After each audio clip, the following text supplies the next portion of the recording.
पूज्य माता और बंधुओं, एक बार एक डॉक्टर ने प्रश्न किया कि साहब पूजा से क्या फ़ायदा। ये तो बेकार लोगों का काम है, जिनके पास कोई काम नहीं, माला लेकर बैठे, आधा घंटा सुबह बर्बाद करें, आधा घंटा शाम बर्बाद करें।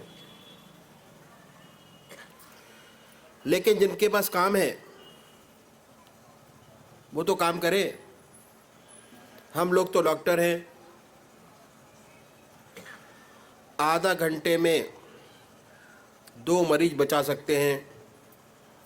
अगर मैं पूजा में बैठ गया तो क्या फ़ायदा।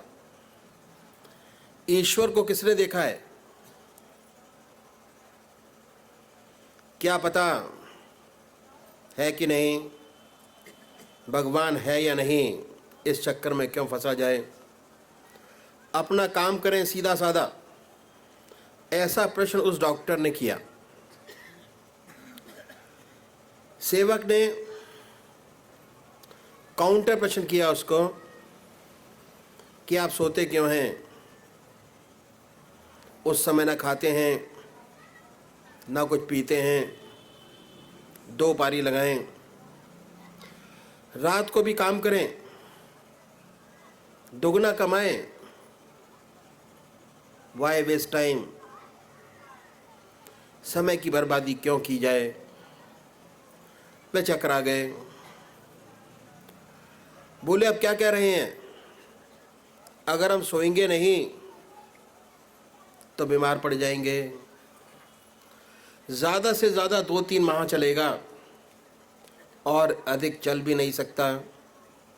हम तो डॉक्टर लोग हैं, जिन्हें नींद नहीं आती उन्हें गोली देकर के सुलाते हैं। सेवक ने पूछा, भाई क्यों गोली देकर सुलाते हो, क्यों सोना जरूरी है? उत्तर मिला कि अगर शरीर को रेस्ट नहीं मिलेगा, आराम तो बहुत ज़रूरी है। सेवक ने फिर उसको कहा कि ऐसा इंजेक्शन निकालो। इंजेक्शन दे दिया। आदमी काम करता रहे, सोए नहीं भाई। कितने भी इंजेक्शन लगा लो, सोना आवश्यक है, सोना पड़ेगा ही। सोना क्यों आवश्यक है? देखिए, जो आपकी साइंस है वह अभी तक शरीर तक ही सीमित है। अभी आप शरीर से ऊपर नहीं उठ पाए। वास्तव में जो हमारी पर्सनैलिटी है वह कॉम्प्लेक्स है। हमें शरीर नहीं, हमारे 3 शरीर हैं। ये तो स्थूल शरीर जो सामने दिखाई दे रहा है, इसमें नाक है, कान है, हाथ है, पैर है। दूसरा शरीर और भी है जो मन, बुद्धि, चित्त और अहंकार से मिलकर बना है। उसे हम सूक्ष्म शरीर कहते हैं। जितना सोच विचार का काम है वह सब इससे लिया जाता है। तीसरा शरीर और भी है, वह कारणशील आत्मा। चेतना और आनंद आत्मा में ही है, और जहाँ आत्मा नहीं वह शरीर बेकार हो जाता है। जिसे आप इतना प्यार करते हैं, आत्मा निकल गई और ये बेकार हो गया, तब आप ये भूल जाते हैं कि हमारे 3 शरीर हैं। आप सब कुछ इस स्थूल शरीर में कोई समझ बैठे हैं। अब देखिए, सोने में होता क्या है। जब हम सोते हैं तो ना आँख देखने का काम करती है, ना नाक देखने का काम करती है, ना नाक सूंघने का काम करती है, कान सुनने का काम नहीं करते। आप हिलते डुलते रहें तो आपकी जितनी इंद्रियां हैं वह सब निष्क्रिय हो गई। उन्होंने अपना अपना काम छोड़ दिया। इसी का नाम विश्राम है। क्रिया रूप से यही होता है। और जब ये इंद्रियां निष्क्रिय हो गई तो इनका आधार है मन। ये मन में सिमट गई और इनको ताकत मन से मिलती है, खाने से नहीं मिलती, दूध से नहीं मिलती, इंजेक्शन से नहीं मिलती, मन से मिलती है। इंद्रियां सिमट गई मन में। जब आप सुबह उठे बिल्कुल प्रफुल्लित, काम करने की आपके अंदर शक्ति है, ताकत है। यदि नहीं सोए तो दिन भर जम्बाई लेते रहेंगे, कुछ काम ना होगा। तो सोना बहुत ज़रूरी है। हमने ये देखा कि शरीर को सुलाना, रेस्ट देना बहुत ही आवश्यक है। ऐसा ही हमारा सूक्ष्म शरीर है जिससे हम सोच विचार का काम करते हैं। जितने हमारे सोच विचार के काम हैं इससे लेते हैं। इसको भी नींद देना बहुत आवश्यक है। और हमारे ऋषियों ने इस बात को जाना, इसलिए उन्होंने कहा कि आधा घंटा सुबह और आधा घंटा सायंकाल भगवान की आराधना करो, पूजा करो। परमात्मा की पूजा करोगे तो भगवान में चित्त एकाग्र होगा, चित्त निरोध अवस्था प्राप्त होगी। मन विचार शून्य हुआ कि निष्क्रिय हुआ। जैसे आपने इंद्रियों को निष्क्रिय किया, मन को भी निष्क्रिय करिए। भगवान को मानिए या न मानिए कोई फर्क नहीं पड़ता, लेकिन आप अपनी हस्ती को तो मानेंगे। आपका एक अस्तित्व है और इसका सच्चा विकास करना आपका फर्ज है। भगवान आपकी पूजा का भूखा नहीं। जो कुछ आप कर रहे हैं अपने लिए कर रहे हैं। अगर आप अपना सच्चा डेवलपमेंट चाहते हैं, सच्चा विकास चाहते हैं, तो जिस प्रकार शरीर को आराम देना जरूरी है, उसी प्रकार मन को भी आराम देना बहुत ज़रूरी है। और ये जो पूजा है ये मन को आराम देना है, मन को रेस्ट देना है। मन को एक तरफ लगा दीजिए। मन का काम सोचना विचारना है। एक जगह लगा दिया, विचार शून्यता आ गई, उसे रेस्ट मिलेगा। जब हम मन को रेस्ट मिला तो क्या हुआ, उसका सीधा संबंध आत्मा से हो गया। और आत्मा में आनंद और चैतन्यता उस मन में आ गई। उसके बाद कितना हल्का फुल्का आप महसूस करेंगे, कितनी अनुपम शांति और आनंद मिलेगा। ये अनुभव का विषय है। इसके बाद बहुत सुंदर सुंदर विचार आते हैं। वो समस्याएं हल होती हैं जो सारी जिंदगी हल ना हो सकी हों। ऐसी ऊंची शक्ति प्राप्त होती है और फिर सच्चे मनुष्य के भाव पैदा होते हैं। सच्चा ज्ञान प्राप्त होने लगता है। धीरे धीरे आप जान लेते कि आप क्या हैं। और जब हमें ये अनुभव जब हुआ कि हम क्या हैं, तो हमें अपने वास्तविक रूप नज़र आने लगता है कि हम कोई गैर नहीं, सभी हम ही हैं। जितने ऊंचे संत हुए उनका अंतिम निष्कर्ष यही रहा। महात्मा तुलसीदास जी ने कहा, जड़ चेतन जग जीव जगत सकल राम में जान। सूरदास जी को हर प्राणी में, हर पशु में, हर लता में, वृक्षों में भगवान श्री कृष्ण नजर आते थे। ईसा ने कहा, अपने पड़ोसी को भी अपनी आत्मा की तरह प्यार करो। लेकिन ये जब तक नहीं हो सकता जब ये अनुभव न हो कि सब हम ही हैं। इस अनुभव के लिए पूजा बहुत ज़रूरी है। पूजा का क्रियात्मक तरीका हमारे महर्षियों ने बताया कि एक तरफ मन को लगाओ, वह विचार शून्य हो जाएगा। अगर ऐसे ही विचार शून्य करना चाहोगे तो नहीं होगा। बहुत से लोग शून्य का ध्यान करने की कोशिश करते हैं, लेकिन नहीं होता, बहुत कठिन है। यदि मन विचारों से शून्य होगा, उसका सादा संबंध आपकी आत्मा से हो जाएगा। सुंदर सुंदर भावना पैदा होगी।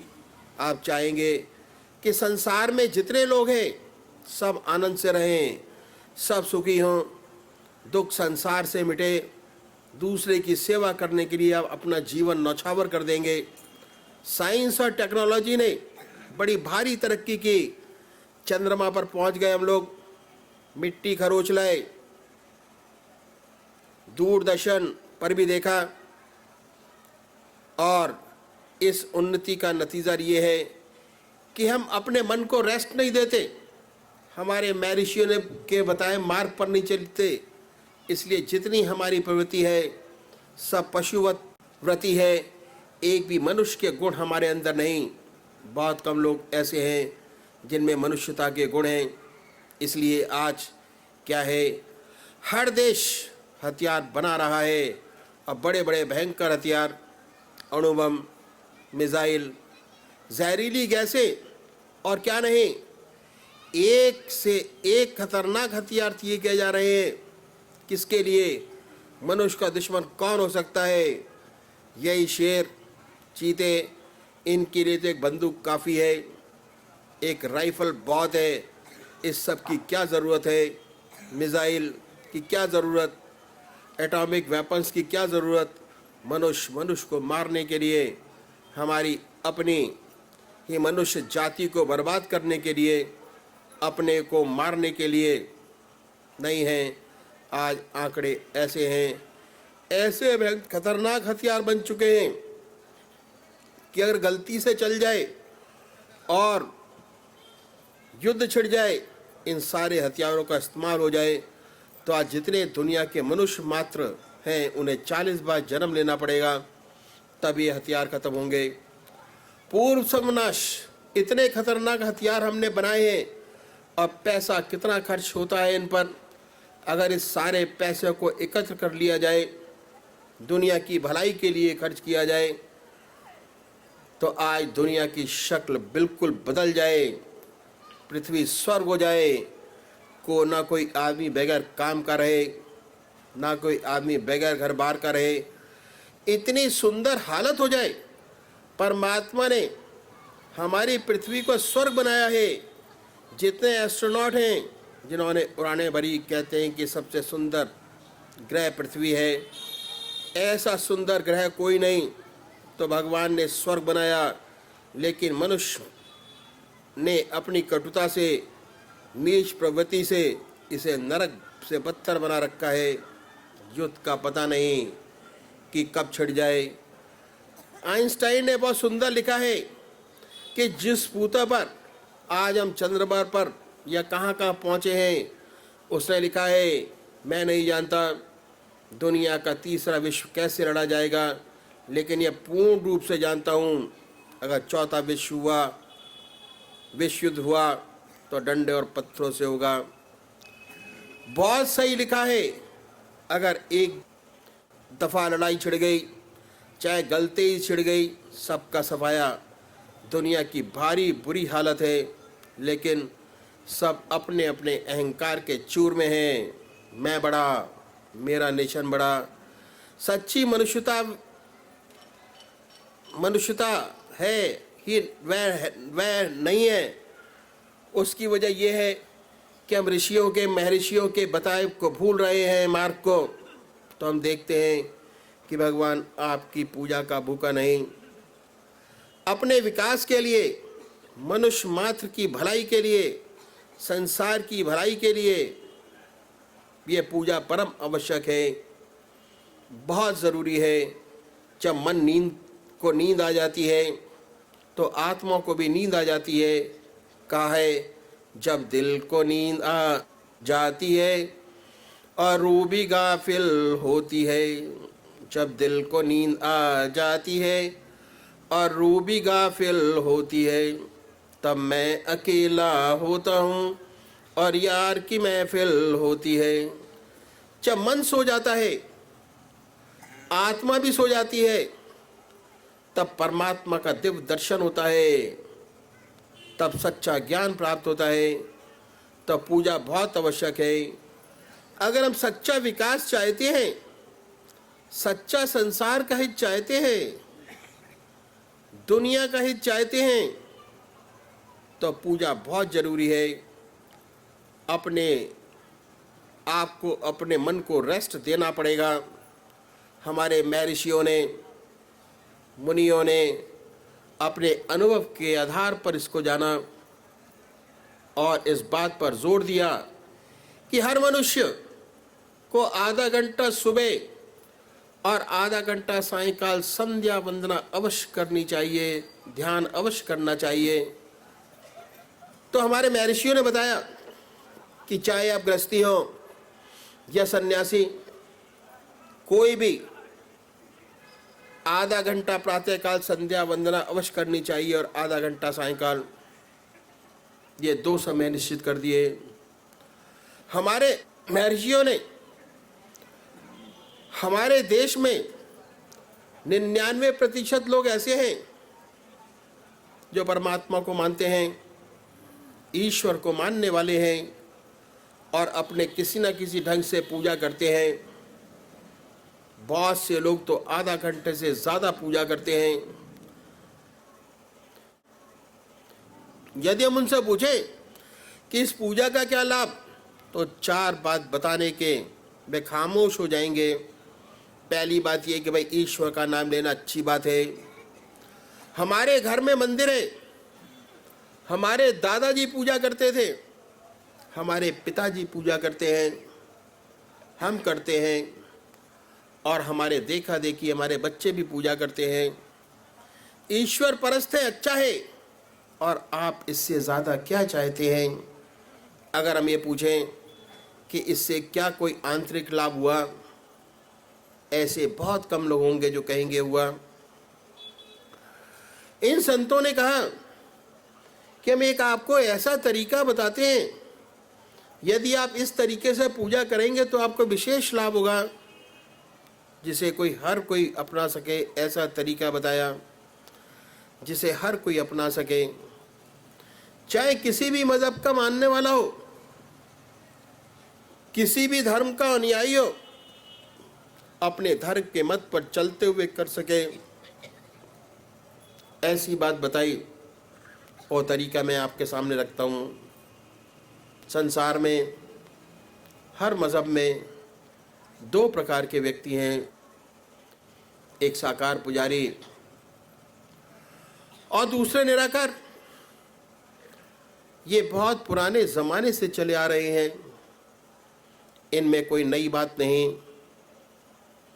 इनमें में आपस में झगड़े भी होते हैं, वाद विवाद भी चलते हैं, लेकिन ये सब होते हुए आज तक दोनों कायम हैं। आज आपको साकार पुजारी भी मिलेंगे और निराकार पुजारी भी नजर आते हैं। ऐसी बात नहीं, मनुष्य का स्वभाव कुछ ऐसा ही है। किसी को चेहरे से प्यार होता है, किसी को शक्ल से प्यार होता है और कुछ लोगों को शक्ल से प्यार नहीं होता। जिन्हें शक्ल से प्यार होता है वह साकार पुजारी, जिन्हें शक्ल से प्यार नहीं होता वह निराकार। इन संतों ने जो ग्रस्त में हुए, दोनों के लिए रास्ता बताया। जो साकार पुजारी है उनका प्रथम कार्य एक इष्ट का निश्चित करना। इसके लिए किसी गुरु की आवश्यकता नहीं, आपकी आत्मा सबसे बड़ा गुरु है। अपनी आत्मा से पूछिए कि भगवान की कौन सी मूर्ति है जो आपको सबसे ज्यादा।